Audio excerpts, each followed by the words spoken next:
Students, मैं ब्रजभूषण अवस्थी आज पुनः कॉमर्स विद बीवी अवस्थी चैनल पर आपका स्वागत करता हूं।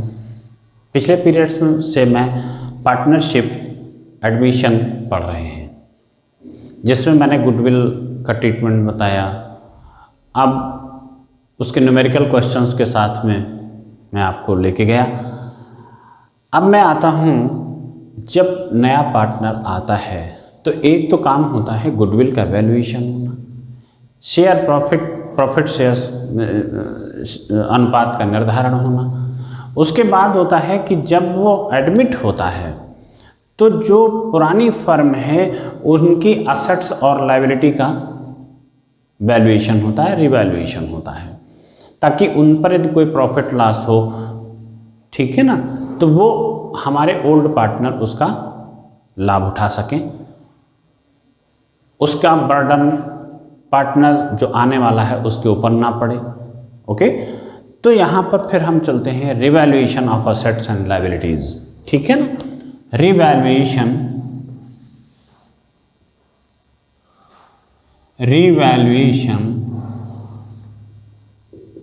ऑफ assets and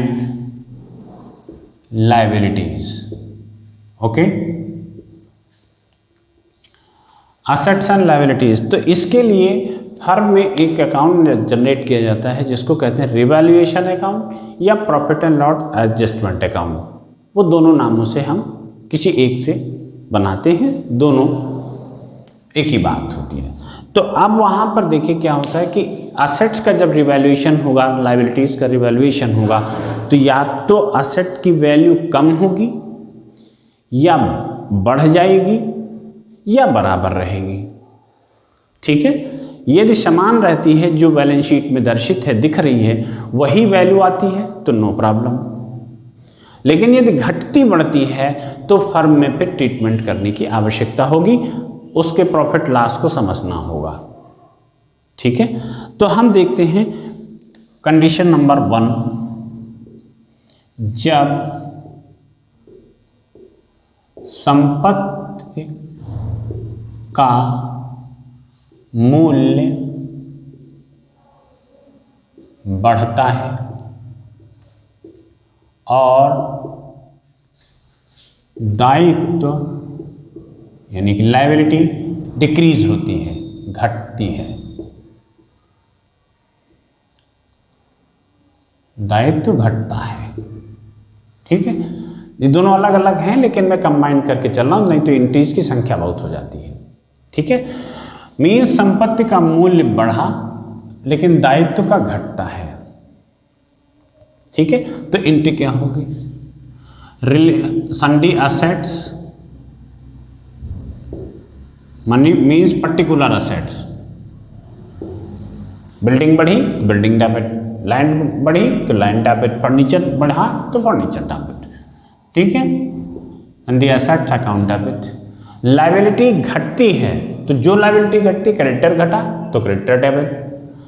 ठीक है ना, sundry liabilities account debit to revaluation.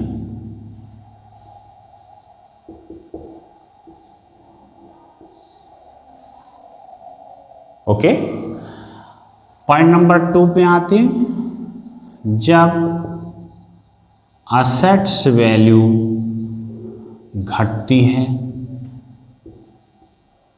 व दायित्व बढ़ता है। ठीक है ना, तो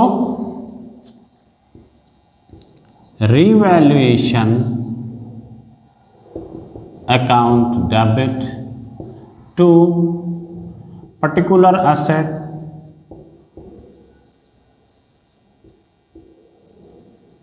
assets account to particular liabilities account। Okay, इस बेस के ऊपर हम उसको एडजस्ट कर लेते हैं। ठीक है, पॉइंट नंबर 3 में आता है, कुछ ऐसी असेट्स और लायबिलिटीज उस समय प्रकाश में आती हैं जो बैलेंस शीट में दर्शित नहीं है। ठीक है ना, जो बैलेंस शीट में नहीं दिखाई गई संपत्तियां हैं उनको हम यहाँ पर एडमिशन के टाइम उनको अकाउंट फॉर करते हैं। ठीक है, न दिखाई गई संपत्ति की दशा में।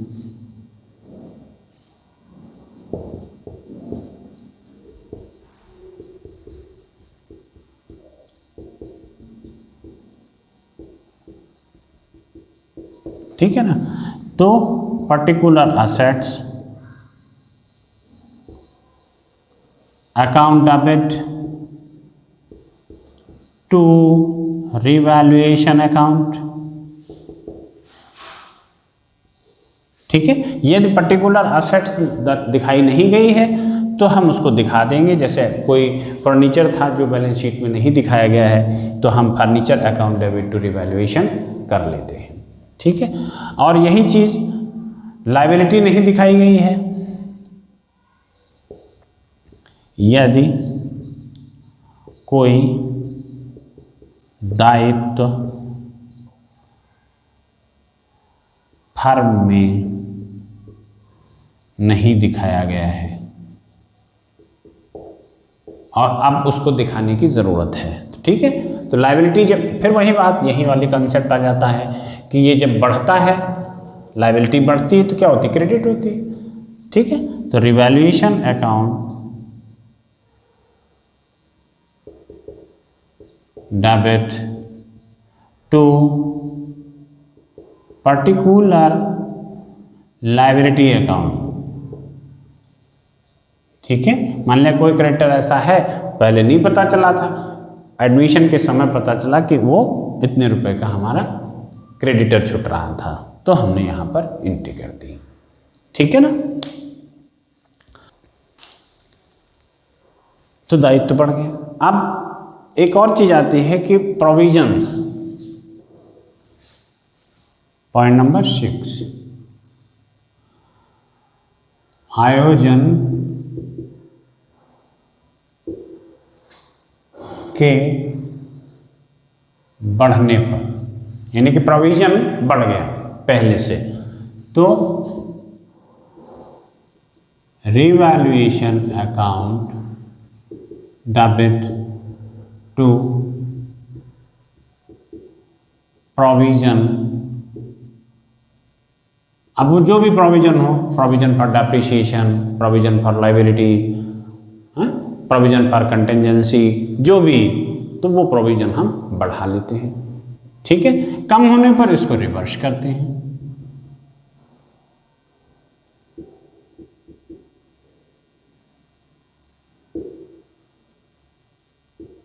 कम होने पर तो provision account debit to revaluation. Okay, अब हम इसको एक अकाउंट में फॉर्मेट करते हैं। पोस्टिंग मारी, रिवैल्यूएशन अकाउंट बनाया, पोस्टिंग किया। अब उस अकाउंट में या तो प्रॉफिट आएगा या लॉस आएगा या बराबर हो जाएगा। ठीक है, तो यदि प्रॉफिट आता है, जब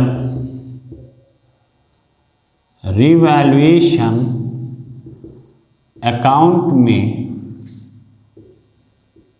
लाभ आए, लाभ आने का मतलब क्रेडिट माइनस डेबिट। ठीक है, जब क्रेडिट से डेबिट बड़ा होगा तो लाभ आएगा। ठीक है, तो वो प्रॉफिट शेयरिंग, प्रॉफिट रेशियो में बांट लेंगे। Revaluation account debit to old partners capital accounts, old ratio में। ठीक है, ये ओल्ड रेशियो में इसमें जो प्रॉफिट आएगा वो बांट लेंगे। ठीक है, यहीं पर लॉस आ सकता है जब रिवैल्यूएशन अकाउंट में हानि प्रकट होती है।